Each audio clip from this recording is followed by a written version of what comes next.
this Niner team has been together for a while, and they have a real personality. They're a really, really good team, but they're not champions yet, Hmm. and they may be champions soon or not. But what they are is a team that talks a lot, and Yeah, they they get talk. in beefs. They get in beefs with the Cowboys, the Eagles, players on teams, and it's like it spills into social media. It's a lot of chirping on this 49ers team that hasn't won a Super Bowl yet. Is it no big deal? Is it just modern day sports? Is it a bad look? Is it something that's sort of indicative of a bigger issue with the sort of fabric of the identity of their team? What do you think? It is something. I personally don't like it. It's classless. Right. I do understand like tradition, like in the flow of the game, like when you in the action, shit happens, right? There's stuff that we as fans are just never going to hear or see. I get that, but using like a fan medium to to like have conversations back and forth on Twitter, it's just not the move. You know what I'm saying? Like, not for anything. Like, Debo's going back and forth. My man, you was hurt. You didn't even play the game. You know what Yeah. I'm saying? You didn't even play the game. Yeah. Uh It's a good point. George, yeah, George with the shirt. It's kind of like That's when it I started. yeah, I get it. You guys are giving an ode to tradition. I understand that, but it's just too much. It's like I feel like we It's always get caught. unnecessary. We get caught with our hand in the cookie jar. Like even before the game, like just Yeah. no respect. We on the road going against the number one defense, and we hopping around the field. And there's speculation about Nick Bosa's quotes that started the whole thing against Deshaun Watson. It's kind of like, what type of time are we on? Like, how focused are we on trying to win games? So I understand. This is the thing. What was that about Nick Bosa and what? Huh? There was quotes that Nick Bosa made some like political comments towards Deshaun Watson on the field, and that's what sparked the melee between Oh, everybody. okay. Yeah. All right. So uh Wow. really, like, you look at going back and forth and chirping all over Instagram, I mean Twitter, um it's just classless. We could do better. We could do better as far as understanding where we are. Now, I will say we are in fear of moving like we got the answers to the test. I do feel like they understand that we got to start fast, because what hurts us is these lost games in the beginning of the season that threaten us when we are trying to move forward to get the number one seed in the playoffs. So I do see that they're trying to like handle certain things, but you could just kind of tell by some of the things that were said, like Kyle telling players don't expect a lot of stats because we're playing against a team that really is going to bring it to this week. Like, Mhm.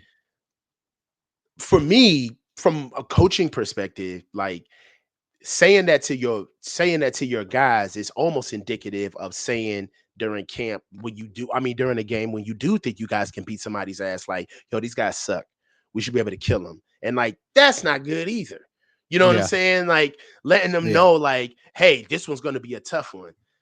Dude, everyone's going to be a tough one. Like, Yeah, and every forget about them. It's all about your standard, right? We're going to play yeah. up to our standard. We're not going to come out here and excuse ourselves for being a little bit beneath it, below it. Yeah, and that kind of like, that was eye opening when it was relayed that Kyle let the commentators know, like, yo, I let them know that this week is going to be like a really tough week.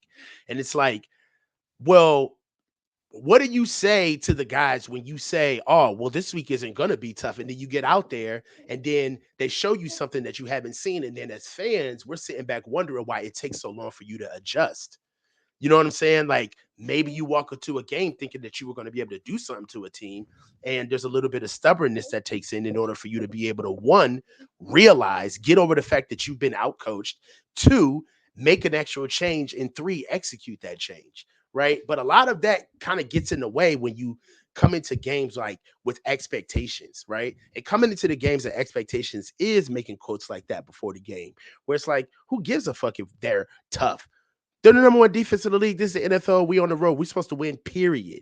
Right? Starting into start fights before the game. What are we doing? Yeah. What do we do? Why?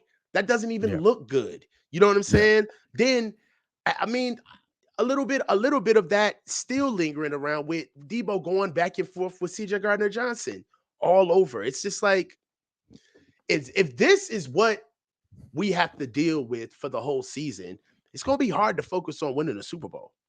Yep, I agree. 12 play says Sam Darnold will be the starter after he throws deep and wins.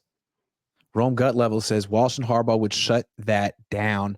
Don't talk about it, be about it. Once you win the chip, you can yap. Feel like Kyle kind of sets the tone.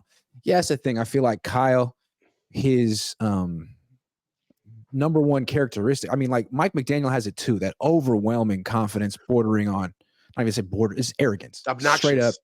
obnoxious arrogance. I mean, I Mhm. feel like McDaniel's kind of set, like, does it in jest. You know, he's smaller He and he tries to wears the be cute with glasses. it.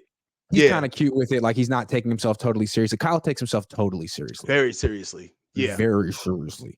And he's the best. And this is the best team. And they don't want to like apologize for it. And I think they kind of get ahead of themselves. Like they feel like they've proven things or made statements before it's all said and done. And maybe it's because Kyle knows his pattern of what he does in the most pressurized moments, and he's afraid of what's going to happen next and wants to sort of give himself the validation before he gets there. I don't know, but Well, it's a bad habit.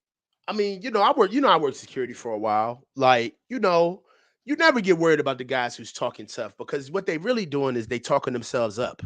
They're trying to get into it because they know they scared. They know that they're afraid of the situation. So you got to show up with your with your chest poked out, and try to start a fight before the game and try to rattle their cage, because the truth of the matter is that I feel like the Niners saw all these teams coming, but man, we watch film just like they do. They walked into Cleveland like, man, we got to kind of show the part because we seen the film and these boys ain't ready to play around with us. The Browns even walked out. The Browns walked out and did the Niners boombox entrance like before the game. Like they were letting you know, like, we're here for business. We're not playing with y'all. And Yeah. honestly, that's what the Niners are going to have to understand, is that there ain't going to be a lot of teams talking to y'all no more. They're going to be trying to punch y'all in the mouth, because Yep. that's your mantra. You say that you're the bully. So now everybody is coming with the most physical shot they got. That's just what Yep. it is.